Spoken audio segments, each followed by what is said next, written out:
da JBS. Fachin ainda deu prazo de 10 dias para a Polícia Federal concluir o inquérito. O ministro Luiz Edson Fachin deu 24 horas para que o presidente Michel Temer responda às perguntas da Polícia Federal. O prazo começa a valer a partir do momento em que o presidente receber as perguntas.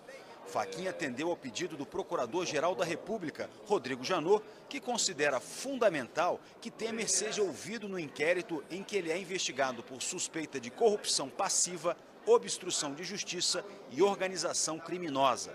O ministro relator da Lava Jato lembrou que o investigado não tem direito de escolher quando vai depor e que, independentemente do cargo, deverá comparecer perante a autoridade competente em dia, hora e local para prestar depoimento. Mas Fachin atendeu a um pedido do presidente e permitiu que ele responda as perguntas por escrito, porque entendeu que não prejudica a investigação. O ministro Edson Fachin negou o pedido dos advogados do presidente, que queriam que Temer fosse ouvido só depois que a Polícia Federal terminasse a perícia na gravação da conversa feita por Joesley Batista. Segundo a PF, a perícia pode demorar 30 dias e Fachin quer concluir as investigações antes disso. Ele determinou o prazo de 10 dias para a Polícia Federal concluir o inquérito. Segundo Fachin, o prazo é porque há uma pessoa presa relacionada à investigação. Roberta Funaro, irmã do doleiro Lúcio Funaro, apontado como operador do ex-presidente da Câmara, Eduardo Cunha. A partir da conclusão do inquérito, a prisão dela pode ser reavaliada. A defesa do presidente Michel Temer declarou que o presidente não se negará a responder às questões, mas insistiu que perguntas referentes ao áudio gravado por Joesley Batista só poderiam ser respondidas quando a perícia for concluída. A Polícia Federal ainda não divulgou as perguntas. A defesa do presidente ressaltou que ele tem se manifestado no sentido de prestar plena colaboração à Justiça. Depois de 2 dias em silêncio, o ex-ministro da Justiça, Osmar Serralho, recusou o convite para se transferir para o Ministério da Transparência. Ele vai reassumir o mandato na Câmara. Isso afeta diretamente a vida do deputado afastado Rodrigo Rocha Loures, aquele que foi flagrado recebendo uma mala de propina. Em um comunicado breve, Osmar Serralho pôs fim a um suspense. Ele agradeceu ao presidente Michel Temer por ter sido ministro da Justiça e disse que procurou dignificar a confiança que recebeu. Mas informou que volta para a Câmara dos Deputados. Serralho saiu insatisfeito do Ministério da Justiça. Só foi avisado de sua substituição depois que o sucessor, Torquato Jardim, já tinha sido convidado e aceitado a pasta. Mas esse comunicado de hoje vai muito além de um simples não ao presidente. É uma recusa que traz riscos para o governo e tem impacto direto no futuro de um ex-assessor de Temer, Rodrigo Rocha Loures. Ele era suplente de Serralho e perdeu o foro privilegiado com a volta dele à Câmara. Loures foi flagrado recebendo R$500 mil de propina da JBS em uma mala. O pagamento inicial de um suborno acertado para valer durante 20 anos, segundo Joesley Batista. Ainda segundo Joesley Batista, ele foi indicado pelo presidente Michel Temer como interlocutor para resolver assuntos da empresa junto ao governo. E só não foi preso porque o relator, ministro Luiz Edson Fachin, considerou que a imunidade parlamentar era um impedimento. Fachin disse: embora considere imprescindível sua prisão preventiva para a garantia da ordem pública e da instrução criminal, reconheço que está disposto na Constituição, que não poderão ser presos membros do Congresso Nacional, salvo em flagrante de crime inafiançável. Agora, a possibilidade de prisão de Loures com a perda do foro aumenta ainda mais a expectativa de que ele se torne um delator, com acusações que poderiam implicar e fragilizar Temer. E aí, de olho nesse risco, o governo começou a negociar uma operação para devolver o foro privilegiado a Loures. Ele é o primeiro suplente do PMDB do Paraná na Câmara. Se sai um deputado da bancada, ele assume no lugar. O vice-líder do governo na Câmara sinalizou que Temer poderia escolher um dos deputados do PMDB do Paraná para integrar o governo. A vaga do Serralho, logicamente, ela pertence ao PMDB do estado do Paraná. Então é possível, logicamente, cabe ao presidente essa escolha, mas é possível que ele escolha alguém do estado do Paraná pertencente, lógico, à agremiação PMDB.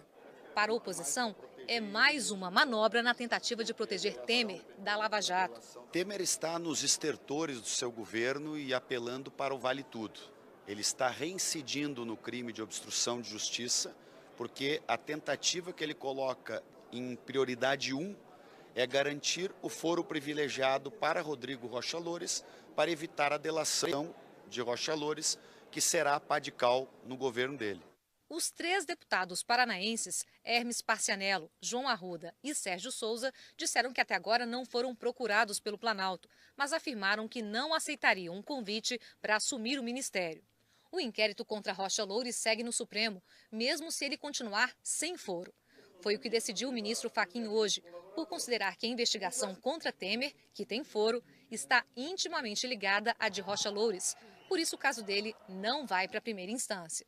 Há informações quanto à ligação entre Michel Temer e Rodrigo Rocha Loures, porque, em tese, este teria agido em nome daquele, o que impede, pela conexão dos fatos, qualquer deliberação acerca do desmembramento nesse momento, afirmou Fachin. A medida faz parte de outra decisão tomada pelo relator, separar a investigação do caso das gravações da JBS em 2. Investigar Temer e Loures em um inquérito e Aécio, a irmã dele, Andréa Neves, o primo Frederico Pacheco e o ex-assessor Menderson Lima em outro. Com a decisão de hoje, o ministro Edson Fachin deixa a relatoria do inquérito contra Aécio Neves no âmbito das investigações da delação da JBS. O Supremo vai sortear agora um novo relator. E ele vai ter que decidir sobre o pedido de prisão para Aécio, feito pela Procuradoria-Geral da República, ou levar o assunto para uma das turmas do STF. Hoje, a defesa do senador afastado declarou que uma eventual decretação de prisão seria uma aberração, porque a Constituição proíbe que um parlamentar seja preso a não ser em flagrante. A defesa também declarou que não há indícios concretos contra Aécio, apenas as palavras de delatores. A assessoria do Palácio do Planalto declarou que nenhum parlamentar do PMDB do Paraná foi convidado para integrar o primeiro escalão do governo. Policiais federais e políticos criticaram a troca do ministro da Justiça por temerem uma manobra para controlar a Operação Lava Jato. Uma das principais dúvidas é se o novo ministro, Torquato Jardim, vai substituir o atual diretor-geral da Polícia Federal, como querem vários conselheiros do presidente Michel Temer. Leandro Daiello dirige a Polícia Federal desde 2011, ainda no governo Dilma. Peça-chave na Operação Lava Jato, o Planalto não nega que tenha recebido a pressão de vários setores por um controle da Polícia Federal.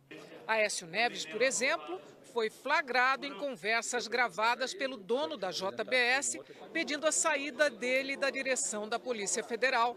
A troca de comando na Justiça, no momento em que o presidente responde a inquérito por causa da JBS, levanta a dúvida. Tem ameaça, os discursos do novo ministro passam uma temeridade para todo o Brasil de que vão tentar colocar um cabresto na Polícia Federal. Não estou dizendo que vão, mas passa essa ideia.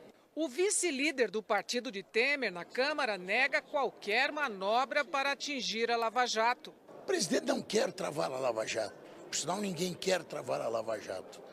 A Lava Jato faz parte da nossa história, ela já prestou e tem condições de prestar grandes serviços ao país. Obviamente que se busca a legalidade. E o ministro Torquato tem as condições de prestigiar a Lava Jato, sem que a legalidade seja ofendida. Até entre aliados, a possibilidade de mudança no comando da PF é mal vista. Não vejo nenhuma razão de fazer uma substituição neste momento e também aí eu invoco a crise para não se fazer substituição, já que o diretor da Polícia Federal está se havendo muito bem no cargo que ocupa e acho que tem o apoio dentro da Polícia Federal.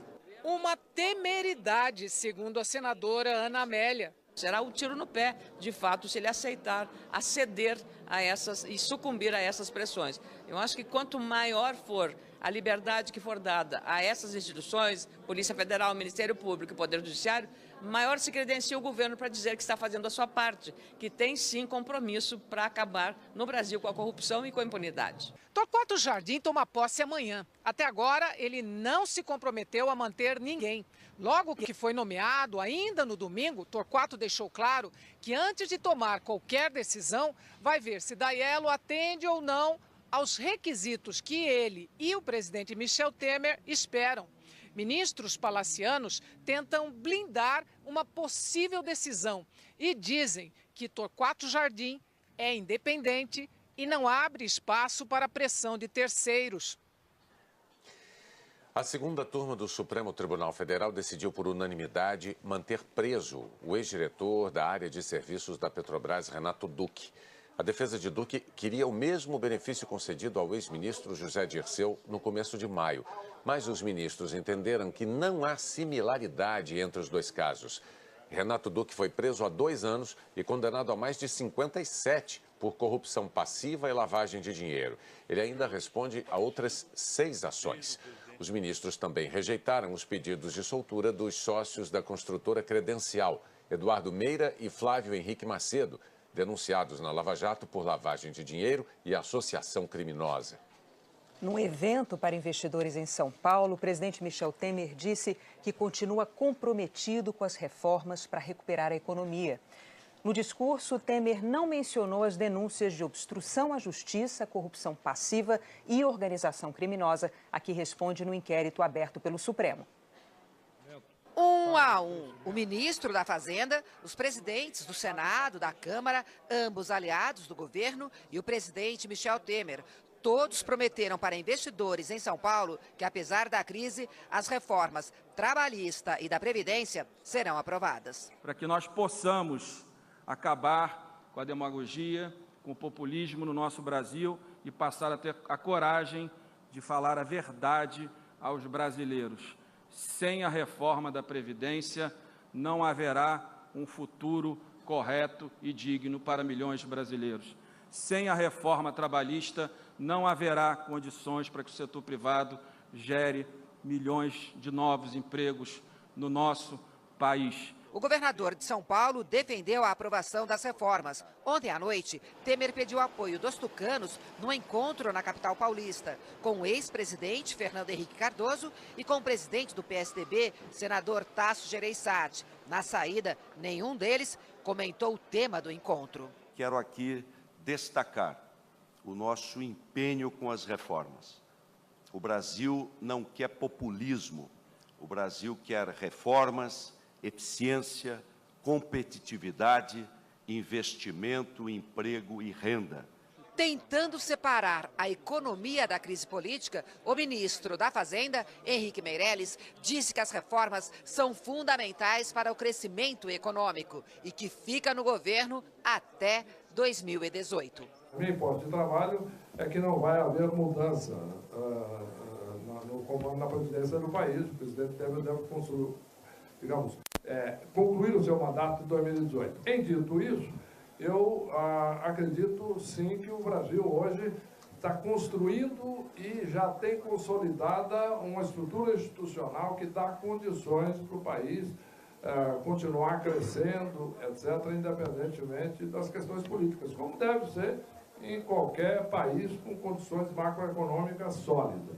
Ao lado de seus principais ministros, o presidente Temer não falou sobre a crise política. Ontem, em entrevista a jornalistas estrangeiros, ele reconheceu que não tem os votos necessários para aprovar a reforma da Previdência. Hoje, disse que o diálogo com o Congresso vai continuar, porque não existe outro caminho para o país. Eu quero dizer que em cada passo, o que nos guiou foi precisamente um sentimento de responsabilidade.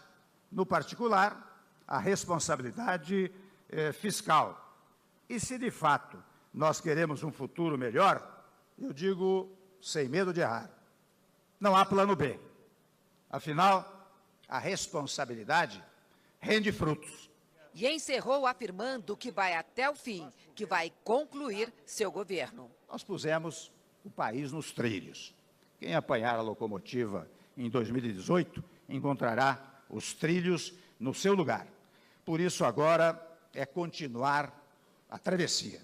Nós chegaremos ao fim de 2018 com a casa em ordem. Mas no Congresso, os discursos otimistas não se concretizaram. A Comissão de Assuntos Econômicos do Senado adiou a votação da reforma trabalhista. A oposição diz que o governo ficou com medo de perder. O governo diz que foi para permitir a discussão do projeto, que não aconteceu na semana passada, quando a reunião terminou em tumulto. Houve um acordo e a votação ficou para terça-feira da semana que vem, no mesmo dia do início do julgamento da chapa Dilma Temer no Tribunal Superior Eleitoral. A situação política do Brasil é muito delicada. Eu não tenho a exata certeza se dia 6 votará, mesmo porque todos levantamos uma premissa que é fundamental. Não dá para aprovar algo que veio do jeito que veio da Câmara, com tantas observações, com tantos equívocos. Eu acho que nós teremos uma semana a mais para dialogar, ver o que dá para corrigir no projeto e votá-lo da forma como ele tem que ser votado no Senado. Apesar do acordo, a oposição saiu reclamando da decisão do relator Ricardo Ferraz, do PSDB, de não mudar nada no texto que saiu da Câmara e pedir para o presidente Michel Temer vetar os pontos mais polêmicos, que depois seriam discutidos por meio de projetos de lei ou medidas provisórias. Pela primeira vez na Lava Jato, o juiz Sérgio Moro se declarou suspeito para julgar um caso. A investigação se refere ao blogueiro Eduardo Guimarães. De acordo com a Força Tarefa, em março do ano passado, Guimarães vazou para um assessor de Lula que o ex-presidente seria alvo de uma das fases da operação, que acabou mesmo sendo realizada dias depois. A defesa de Guimarães apresentou um pedido de suspeição, alegando que existe uma inimizade notória entre Moro e o blogueiro. Moro nega, mas aceitou se declarar suspeito para evitar qualquer dúvida quanto à continuidade do processo. A investigação será assumida por um outro juiz. Como a gente viu na abertura dessa edição, o depoimento do presidente Michel Temer sobre a delação da JBS vai ser por escrito. Na Espanha, o primeiro-ministro Mariano Rajoy vai ter que depor pessoalmente no julgamento sobre o maior escândalo de corrupção do país. Pela primeira vez desde a reabertura democrática, um chefe de governo espanhol se senta na frente de um juiz. Mariano Rajoy foi intimado a depor numa espécie de lava-jato espanhola. O primeiro-ministro era secretário-geral do Partido Popular em 2007, quando estourou um escândalo de corrupção envolvendo mais de 100 políticos. A chamada Rede Gürtel acertou em cheio a legenda de Rajoy. A maioria é do partido dele e teria aceitado subornos para favorecer empreiteiras. O esquema teria desviado o equivalente a quase 1 bilhão e 300 milhões de reais. A acusação pede um total de 740 anos de prisão para os réus. O primeiro-ministro tentou testemunhar por videoconferência, mas o pedido foi negado hoje. Mariano Rajoy vai depor daqui a quase 2 meses, no dia 26 de julho. Ele venceu as 2 últimas eleições e a oposição vive um dilema: deixar o governo sangrar com o aprofundamento do processo judicial ou então pressionar por eleições gerais já.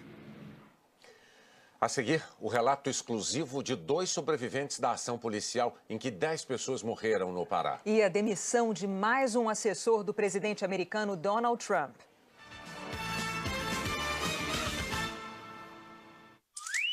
Estava ruim no sofá. Veio o vizinho seu.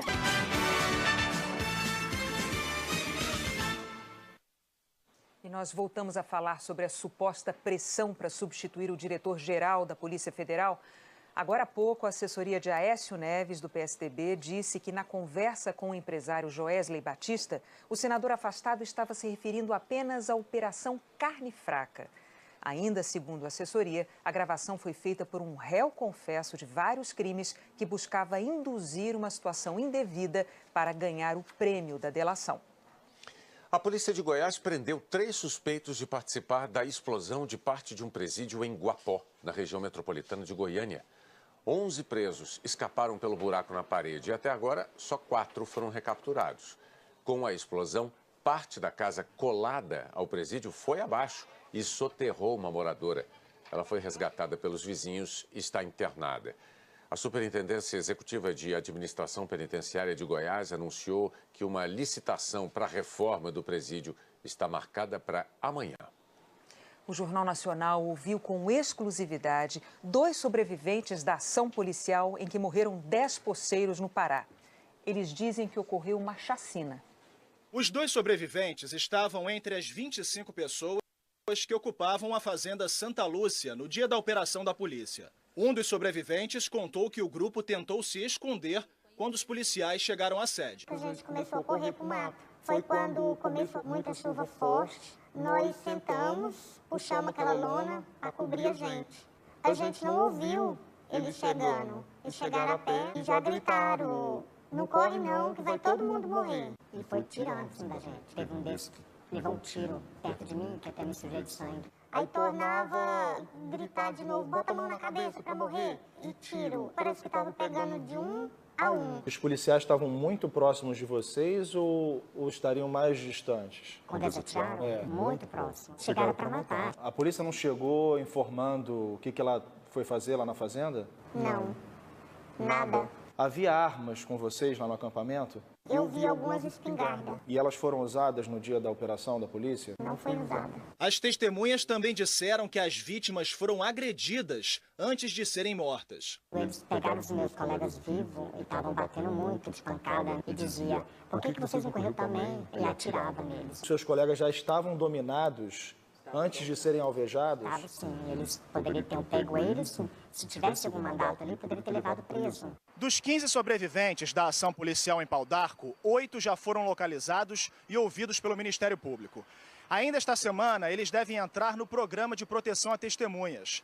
Geralmente, essas pessoas têm que se mudar para outro estado e recebem assistência por até 4 anos. Segundo a Pastoral da Terra, as 2 testemunhas ouvidas pelo Jornal Nacional não respondem a processos criminais. Elas eram poceiros e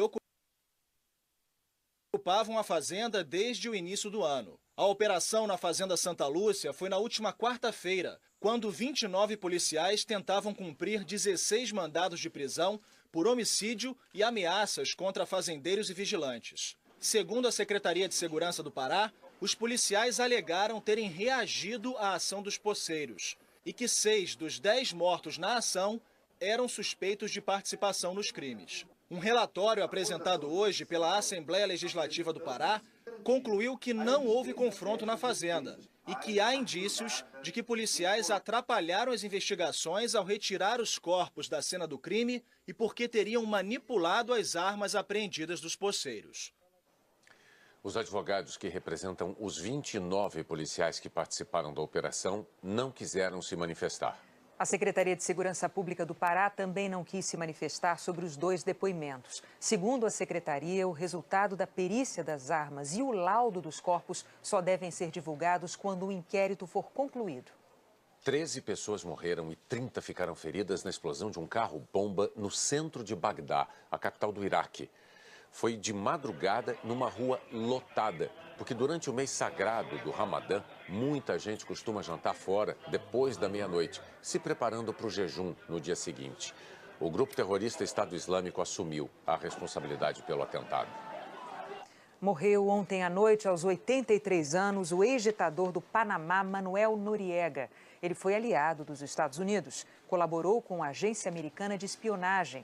Mas as ligações com tráfico de drogas e de armas e as torturas e assassinatos de inimigos políticos resultaram numa condenação a 30 anos de prisão. Manuel Noriega mandou no Panamá entre 1983 e 1989 e foi deposto quando tropas americanas invadiram o país. Estava em coma desde março, quando foi operado para remover um tumor no cérebro. A Força Aérea Portuguesa registrou imagens de um resgate de imigrantes no domingo, perto da costa da Espanha. Refugiados enfrentavam as águas do Mediterrâneo quando o bote superlotado pegou fogo e virou. Socorristas da Espanha e de Portugal conseguiram salvar os 34 marroquinos que tentavam chegar à Europa. Um dos principais assessores do governo americano está deixando o cargo. É mais uma baixa na equipe de Donald Trump em 4 meses de mandato. Um presidente que fala o que vem à cabeça precisa de diretor de comunicação. Michael Dubke alegou motivos pessoais para pedir demissão do cargo depois de 3 meses. Trump culpa a equipe de comunicação pelos problemas do governo, cada vez mais atolado nas investigações sobre a interferência da Rússia nas eleições. Fiel ao estilo, ele usou uma rede social para criticar um aliado.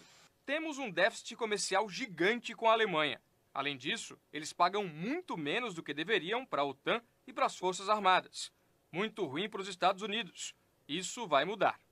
A mensagem de Trump é um sinal de que, em vez de fortalecer, a viagem da semana passada estremeceu a relação com a Europa. Sem o compromisso do governo americano de defender o continente e de combater o aquecimento do planeta, os aliados do outro lado do Atlântico deixaram claro que a parceria com os Estados Unidos não é mais a mesma. O primeiro-ministro da Itália disse que concorda com a colega alemã Angela Merkel, que disse que a Europa não pode mais depender dos americanos e tem de controlar o próprio futuro. Olhando para a Ásia, Merkel discutiu hoje um acordo comercial com a Índia e criticou o protecionismo defendido por Trump. O porta-voz da Casa Branca tentou botar panos quentes, mas gerou mais ruído. Disse que Trump e Merkel se dão muito bem e que o que ela quis dizer foi que a Europa vai trabalhar amistosamente com os Estados Unidos, Reino Unido e com a Rússia. Isso é ótimo. É o que Trump quer. A seguir, aumenta o número de cidades em emergência pelas chuvas em Alagoas e Pernambuco.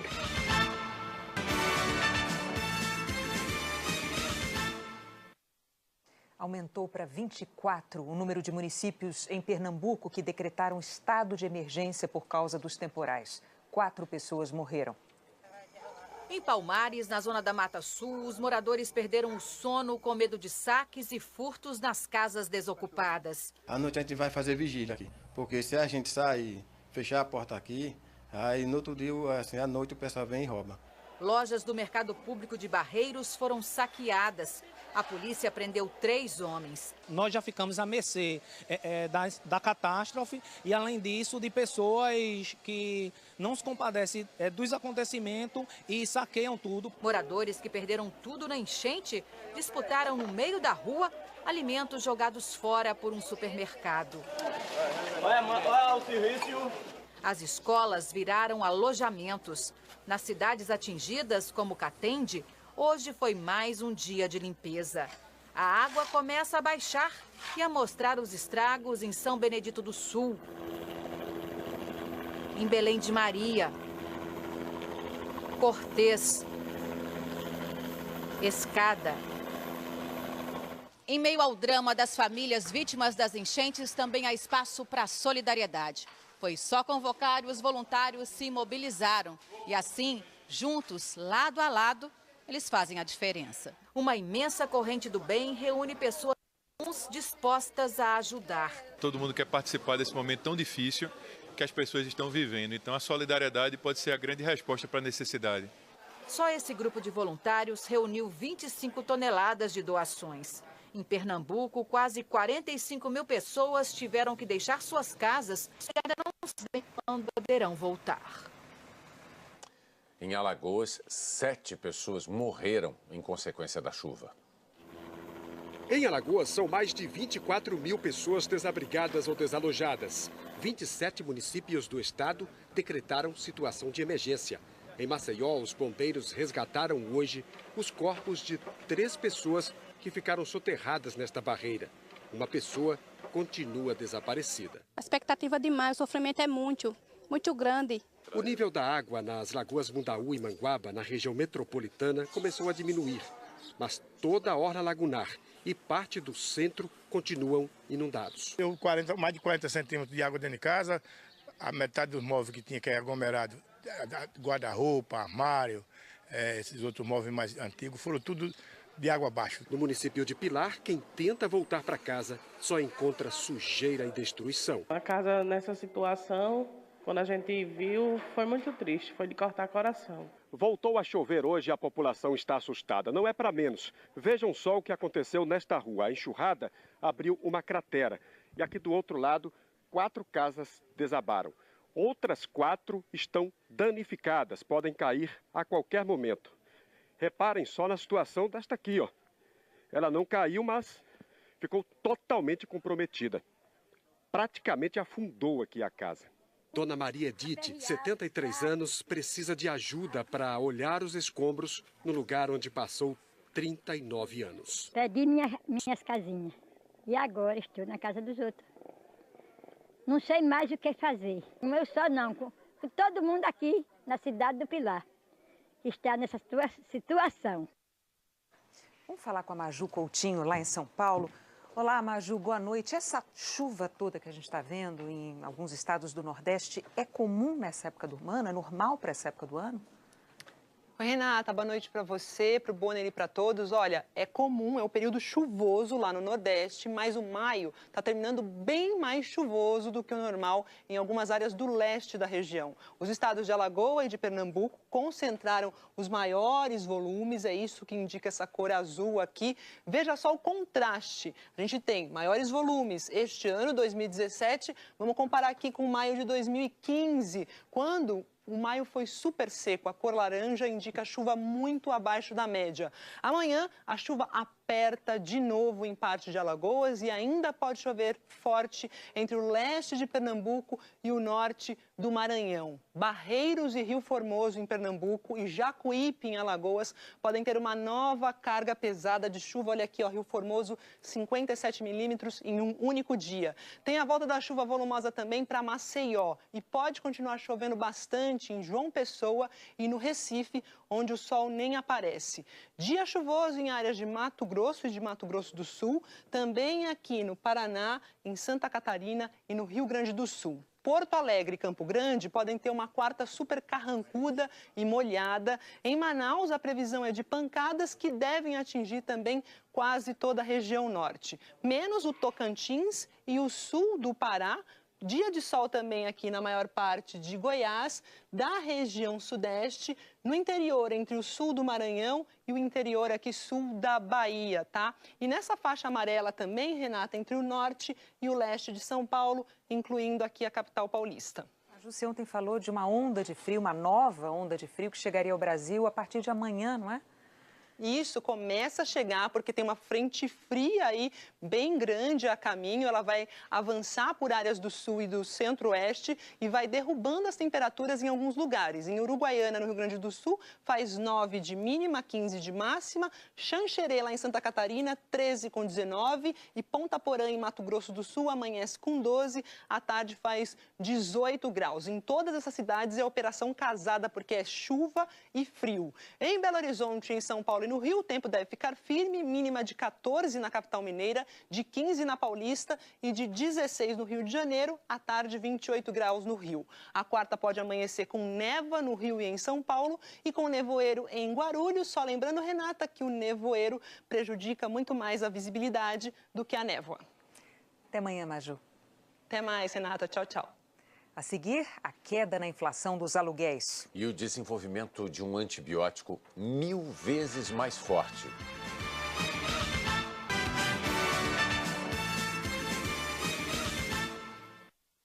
Em maio, o índice que reajusta a maioria dos contratos de aluguel caiu pelo segundo mês seguido. As placas estão espalhadas de todas as formas e tamanhos. É muito imóvel vazio para alugar ou vender. Uma empresa que administra negócios imobiliários estima que 13% dos imóveis do Rio estejam vagos e quase 25% das salas comerciais. Gente procurando para alugar tem aparecido? Tem, mas quando vê o preço aí conversa com o proprietário, se não abaixar eles não querem. Mas baixou o preço? Baixou. Mesmo assim ainda está difícil ainda. Não consegue alugar? Não consegue alugar, de jeito nenhum. E tem que baixar o preço mesmo. Porque a chamada inflação do aluguel, calculada pela Fundação Getúlio Vargas, teve nova queda, menos 0,93% em maio, o segundo mês consecutivo de deflação. O IGPM, o Índice de Correção Anual dos Aluguéis, ainda é positivo, mas a realidade do mercado já é bem diferente. A crise econômica e principalmente a superoferta de imóveis está empurrando os preços para baixo, principalmente aqui no Rio. De maio de 2016 para cá, o preço médio do aluguel na cidade caiu mais de 6%. Em alguns bairros, a redução passou dos 12%. A Luciana alugou apartamento onde mora em fevereiro. Encontrou o que queria, preço bom. Mas ela também é dona de um imóvel que ficou um ano vazio. A gente estava pedindo 1.100 e aí a gente teve que ir reduzindo para poder conseguir alugar. Se é de 1.100 que você pedia, acabou alugando por quanto? Por 800. Tem imóveis com valores muito acima, então as reduções podem chegar a 20%, Agora, se o valor já está próximo ao ideal, ao que está de mercado, aí as reduções são 10%, né? No máximo 15%. Essa imobiliária chamou o proprietário e o interessado para negociarem. O Pedro conseguiu um desconto de 11%. O proprietário está mais aberto a ouvir, né? Com esse mercado atual, o proprietário está sempre mais aberto a ouvir. Se a gente não der desconto, a gente não consegue alugar, né? E quando você não aluga, você continua pagando IPTU, continua pagando condomínio. Quem quer hoje alugar tem que negociar. A última notícia de hoje é sobre uma conquista da ciência para a saúde. Cientistas americanos conseguiram criar em laboratório uma versão 1000 vezes mais forte de um antibiótico comum. O antibiótico foi uma das maiores descobertas da medicina, mas o mundo não precisava exagerar assim. Tem gente que toma antibióticos sem necessidade ou para o tratamento antes da hora.